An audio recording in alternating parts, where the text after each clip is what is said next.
Eh bien, c'est messieurs, dames, bonjour, c'est Cad, bienvenue dans cette nouvelle petite vidéo où je vais montrer des cartes, en fait, tout simplement, donc c'est pas très intéressant. En tout cas, j'espère que vous allez bien, courant août, ça va être une toute mini vidéo, parce que bah, j'ai plus de data, donc je vais pas essayer de, je vais essayer de pas dépasser 8, 9, 10, 12 minutes.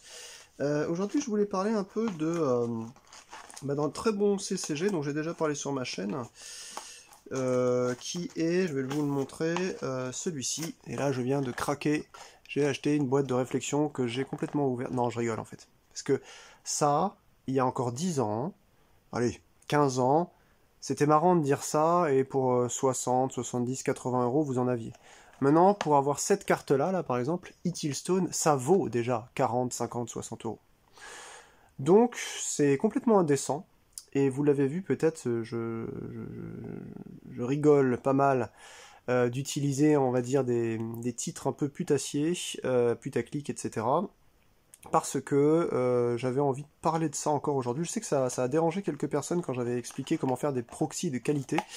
Et du coup, oui, et qu'elle s'appelle Rio Proxy, etc. Oui, je sais, pas de problème. Hein, ça fait, encore une fois, ça fait 31 ans que je suis dans la carte, donc laissez-moi tranquille, quoi, je veux dire, hein. Je connais ça. Alors pourquoi je voulais parler de Lord of the Ring et de réflexion?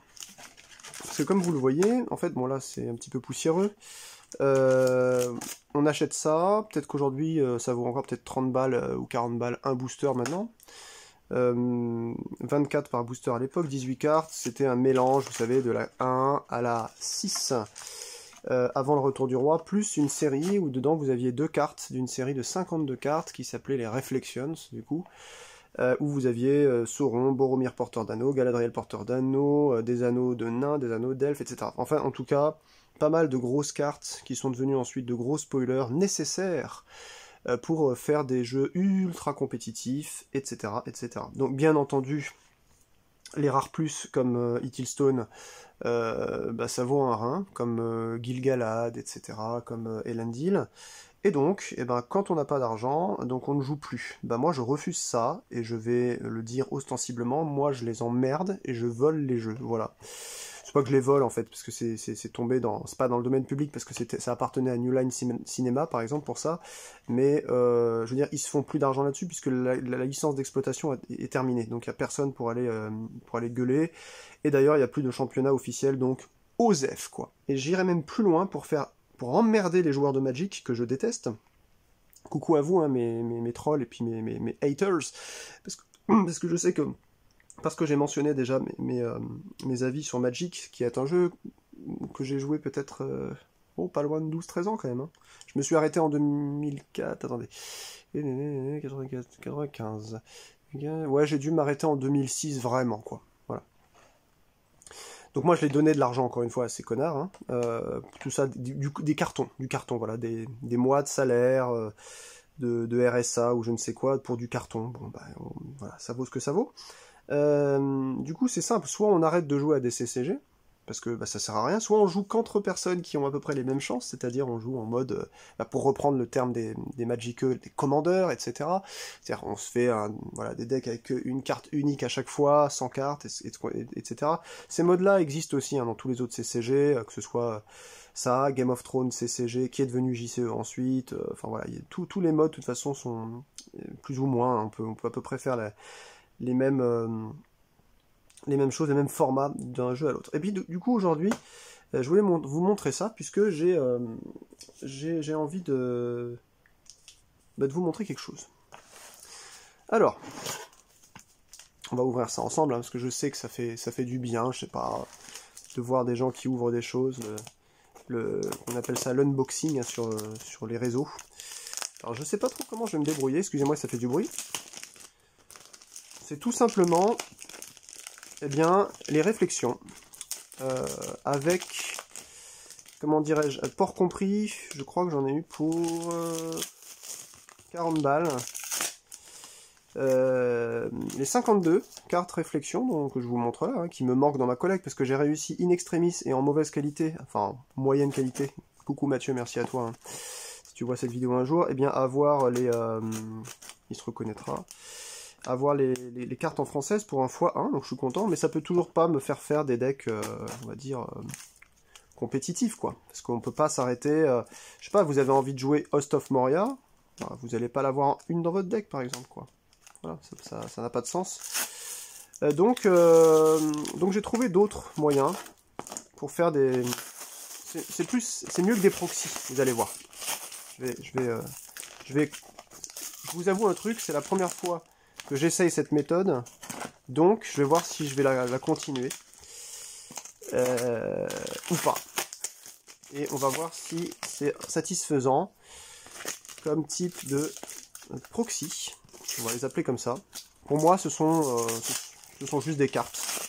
Ce ne sont pas des proxys. Dans proxy, vous avez une sorte de...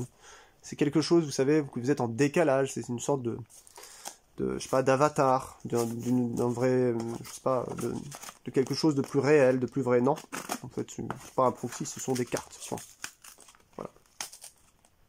Alors, je sais pas ce qui fait du bruit, mais on va découvrir ça tout de suite. Excusez-moi, hein, ça fait partie du show, je pense. Alors, je vais poser ça ici. Je vais ensuite récupérer mes réflexions. Je sais pas où je les ai. Ouais, je les ai là-bas. Alors, attendez. Hop là. Bon, ça, je vais le faire aussi pour les autres. Hein. Star Wars, etc. Alors. Voilà les réflexions en française, qui sont un peu plus sombres que les anglaises. Voilà. Vous voyez ça avec le poteau, Mathieu. Donc, c'est ces cartes dont je vous parle. Hein. Voilà. Je pense vraiment, sincèrement, hein, que les cartes Seigneur des Anneaux de Decipher sont les plus belles cartes que j'ai vues de ma vie. C'est pas parce que je dis ça, parce que j'ai connu le jeu à mes 16 ans, quand le film est sorti, que je m'y suis mis dès le début. Non, non, c'est pas pour ça, c'est factuellement, je regarde tous les jeux de jeu, ils sont moches, en fait. Quand vous voyez ça, enfin, je sais pas, vous avez l'impression d'être dans le film, c'est juste trop beau, quoi. Donc, voilà. Voilà, j'ai une Stone là-haut, et puis j'ai un Sauron, etc.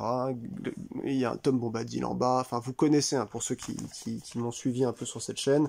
Pour les autres, bah, vous avez peut-être, si vous ne savez pas de quoi on parle là, c'est un jeu de cartes qui est sorti en 2001, qui s'est arrêté en 2007. C'est probablement l'un des meilleurs jeux de cartes à jouer en compétitif, et même en multijoueur, et aussi le plus beau, et voilà. Donc, si vous ne le connaissez pas, et peut-être que cette vidéo vous incitera à faire des proxys, parce que ça ne sert à rien aujourd'hui, le marché est complètement bouché, les prix se sont envolés, les gens spéculent à fond, je ne supporte pas cet univers, j'emmerde en fait tous ceux qui le favorisent, parce que putain, c'est des bouts de carton, quoi. Il y a des centaines, des fois des milliers d'euros qui partent là-dedans, tout ça bien entendu, en fait, en privant ceux qui ont le moins de pouvoir d'achat de pouvoir y accéder, donc eh ben, FUCK, plus loin, OFF. Je les embrouille. Et moi, je joue au jeu. Je ne veux pas faire semblant de, je sais pas, de vendre un rein, ma propre mère ou ma maison pour pouvoir jouer à un jeu. Je veux juste y jouer. Et quand on veut juste jouer à un jeu, eh ben, on joue avec ce jeu. Alors. Pas mal. Le bord est un peu gros. Donc là, ce sont des versions anglaises. Alors attendez. Donc j'ai choisi l'arrière, hein, parce que je m'en fous. J'ai mis juste du noir. C'est très bien dans toutes les configurations de protection, de toute façon. Alors, on est un peu en défaut sur la qualité du matériel, mais il faudrait que je vois avec des vraies cartes. Mais les miennes ont blanchi, j'ai des boîtes à chaussures, c'est pas très représentatif. On va plutôt regarder la brillance. Donc là, c'est plus mat, et bien entendu, vous n'avez pas le revêtement qui est foil, vous voyez. Mais bah, c'est très satisfaisant. En réalité, la carte est rigide. Je pensais qu'elle allait être plus fine que ça, donc c'est très très bien. Les 300 dpi sont clairement là. Ah ouais, c'est mieux que ce que je pensais en réalité. Alors, effectivement, sur la bordure, on peut demander à ce que ce soit rond, plus fin comme ça, ou carrément pointu. Tout est paramétrable, de toute façon. On va essayer de voir ce que ça donne avec une vraie carte à côté, puisque j'en ai juste là, des vraies cartes, autant s'en servir. Hop. Alors, un site, non. Voilà, une carte comme ça. Alors déjà, au niveau de la rigidité, Attends, il y a une mouche qui me fait chier. Eh ben, croyez-le ou non, on est sur, je dirais presque même que ces cartes, entre guillemets, proxy, sont un peu plus rigides. Mais j'en suis pas aussi sûr, faut que j'essaie dans mes deux mains. Ah non, non, elles sont plus rigides. Ah ouais, oh là là, qu'est-ce que ça fait du bien, moi qui cherche de la rigidité. Les cartes comme ça, donc pas les vraies, ne sont plus rigides, déjà. Au niveau de du coin, je pensais que c'était plus fin, mais la coupe, elle est exacte, en fait. C'est vraiment la même chose. Regardez, là, un petit peu, j'essaie de... Alors, quasiment la même chose, on est... Ouais, c'est... Oh, on peut pas chipoter, regardez. C'est les mêmes machines, c'est les mêmes machines qui font la découpe. Ça, c'est une certitude. On arrive... Bon, j'ai les lunettes, hein, mais on arrive à lire les petites phrases ici. Donc là, c'est bien marqué en plus, n'est plus endorsé par des ciphers, donc comme ça, au moins, on vole personne. Ouais, la lecture, en fait, même sans mes lunettes, là, j'en les enlève, je regarde par au-dessus, on lit de la même manière. Non, non, c'est de la même qualité. C'est de la même qualité. L'encre me paraît... je sais pas. En même temps, c'est un anneau, là, donc on va regarder un peu les autres cartes. Mais... Ah ouais, non, j'ai vraiment l'impression... Alors là, on n'est pas sur de la foil, mais parce que la foil, en fait, fait un peu plus épais, du coup, légèrement plus épais, vous avez une impression de grosseur légèrement plus grosse, mais bon, on va passer en revue. Voilà, Goldberry de Red Arrow, Sack of the Shire, Sing Stones of Orthanc. Je vais regarder surtout sur les coins pour vérifier qu'il n'y ait pas de point blanc, parce que j'ai fait faire des trucs avec un point blanc effacé au noir. Je me comprends, hein, je sais pas si vous voyez ce que je veux dire, mais en gros, il y avait des images de cartes, et j'ai... Voilà. Donc là, en l'occurrence, regardez-moi ça. Mais c'est juste parfait. C'est juste parfait. Voilà, j'ai mon set en x4 de réflexion. Prix, 40 €, livré en point relais. 40 foutus euros, avec une rigidité de carte plus importante, sans foil. Je sais qu'il y a des gens, ça énerve. Moi, j'aime beaucoup le foil. Généralement, je trouve ça envoie, quoi. C'est vraiment sympa. Mais je sais qu'il y a des gens qui ne supportent pas lire des cartes avec du foil. Ils disent qu'ils voient moins, il y a un reflet, etc. Bon, bah là, tout est clair, quoi. Alors, il y a le sapling. Là, il y a une mouche qui me fait chier. Là, il y a Narzil. Hop, j'essaye de monter un peu plus haut pour que vous voyez. Nenya. Allez, là. Est-ce qu'il y a deux cartes, là? Mais non. En fait, il n'y a pas du tout de cartes, mais je vous dis, elles sont tellement rigides. Oh, ça fait trop du bien, quoi. Oh. Eh, mais c'est un truc de ouf. La qualité, c'est un truc de fou. J'ai l'impression que comme j'ai paramétré en 63,89 et pas 63,88, j'ai une vague impression qu'on va essayer dans une pochette après que les bords noirs sur la hauteur ou sur la largeur, je sais pas, sont plus gros, mais bon, je sais pas, c'est peut-être juste une impression. Là, je découvre ces cartes pour la première fois de leur vie en non-foil, parce qu'on les a connues qu'en foil. Bilbo, Horn of the Mark, Ring of Asperity, très très très beau. Très très très très beau. Ah, la voilà, la Host of Moria. La carte qui vaut 40 balles, peut-être même 50, et que j'ai qu'en une seule fois dans ma collecte, parce que ras-le-bol, en fait, de dépenser un panier de courses hebdomadaire juste pour un bout de carton, en fait. Ras-le-bol de cette putain de religion de collector de cartes de merde, là. Moi, j'en peux plus. Donc là, ben voilà. Moi, j'ai toutes mes réflexions, et vous savez quoi? Si je renverse un verre de coca là-dessus, ben je m'en fous, en fait. Je fais pas une crise cardiaque, parce que je me les recommande pour 1 € la carte, quoi, même pas. 50 centimes. Voilà, des cartes. Voilà, c'est ça que je veux vous montrer. Moi, je me soigne, en fait, de cette maladie de la collectionnite. Tout doucement, je vais me faire toutes les séries comme ça, toutes les rares en x4, tout. Et j'aurai toutes les cartes jouables, de la même gueule, plus beau encore que quand je fais des proxys de qualité en... comment dirais-je, en papier, à mettre devant une autre carte, parce que là, la rigidité, elle est très très très sérieuse.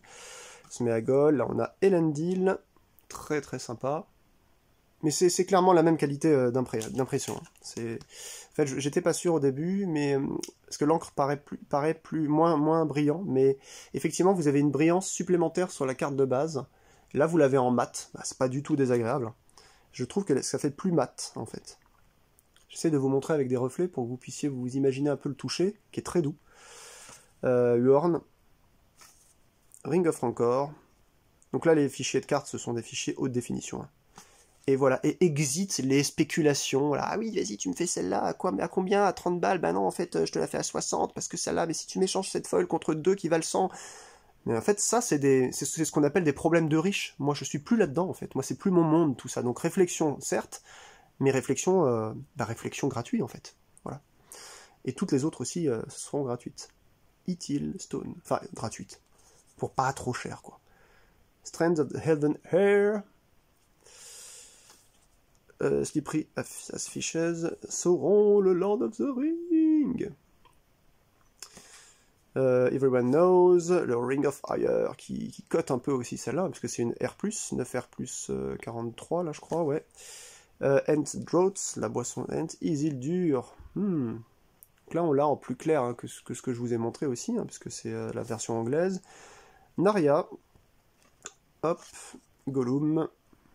Putain, j'ai à chaque fois l'impression qu'il y a plusieurs cartes derrière, parce qu'elles sont vraiment beaucoup plus rigides. Vous voyez peut-être pas, hein, mais elles sont plus épaisses, en fait, que les... Ouais. Singstone of Minas Arnor.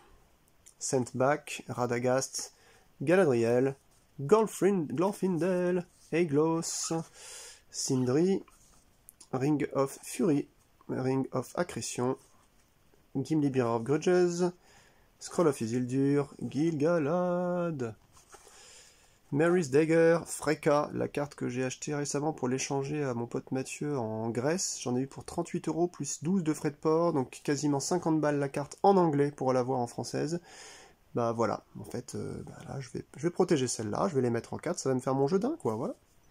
Il y a Linar, Durin, ah on a oublié Boromir quand même, le porteur d'anneau.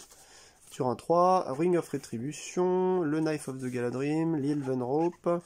J'ai toujours l'impression qu'il y a plusieurs cartes. Uri et le Ring of Guile. Et ben écoutez, alors je pose ça là. Les mecs ils ont bien bossé quand même. Hein. Là j'ai rien à dire. Je vais faire toutes mes séries comme ça. Alors bon, les séries comme c'est pas que 52 cartes, ça va revenir un petit peu cher quand même. Je vais prendre une petite pochette, puis on va faire un test tout simplement en pochette. Dragon Shield. Pour bon, j'en ai une petite vieille là, une petite vieille Dragon Shield. Qu'est-ce que vous voulez qu'on prenne? Un petit Freka, c'était bien. Un petit Freka, ouais, je pense que Freka. Hop. Puis j'ai pas peur de les abîmer. Puis si ça s'abîme, bah, c'est pas grave. Je leur fais réimprimer. Ça rentre pile poil. C'est du ouais, 88 ou 89, ça passe de toute façon. Et vous voyez pas le dos. On s'en fout du dos en fait. Elle est plus dure qu'une vraie carte. Et bah, c'est une vraie carte. Voilà. Une vraie carte à jouer. Exit la collectionnite aiguë, cette P-U-T-A-I-N de religion de mes deux là, dont je ne peux plus supporter en fait l'essence. Hey, machin, je te la fais à 120 €, puis après, est-ce que celle-là elle cote, machin. Non, il n'y a rien qui cote en fait, c'est des bouts de carton, fermez-la en fait. Fermez-la. Voilà, les bouts de carton ils sont là. Voilà. Ça vaut mondial relais, 12 balles. 30 balles de... à peine 30 balles de... Voilà, les 3 sets sont là, hein, de toute façon. Hop, alors est-ce qu'on a les autres en blisteré? Ouais, ils sont là. Enfin, les 3 sets, non, les 4 sets. Hop là, et bien entendu, le dernier. Eh ben écoutez, c'était tout pour aujourd'hui. Je voulais simplement vous montrer ça. Ouais, faut vraiment se soigner hein, de cette maladie du CCG, hein, ça suffit, quoi. Et donc, vive les anciens jeux, parce que c'est les meilleurs. Vive, ça fait un peu gros con de dire ça, mais je sais, je suis un gros con, donc je n'ai pas peur de le dire. Surtout que celui-ci, vraiment, c'est pas parce que j'y joue que je trouve que c'est un meilleur, c'est qu'il est vraiment très original, c'est un road trip, c'est trop bien. Vive les vraies cartes que vous vous faites à votre niveau, qui ressemblent comme 2 gouttes d'eau aux autres, qui servent à jouer. Ben, il n'y a rien à dire de plus. Voilà, allez, je vous laisse, ça fait déjà trop de temps que je papote. Prenez soin de vous, on se retrouve bientôt pour de nouvelles aventures musicales, jeux de société ou vlogs. À bientôt, les hommes du pays dans l'attaque.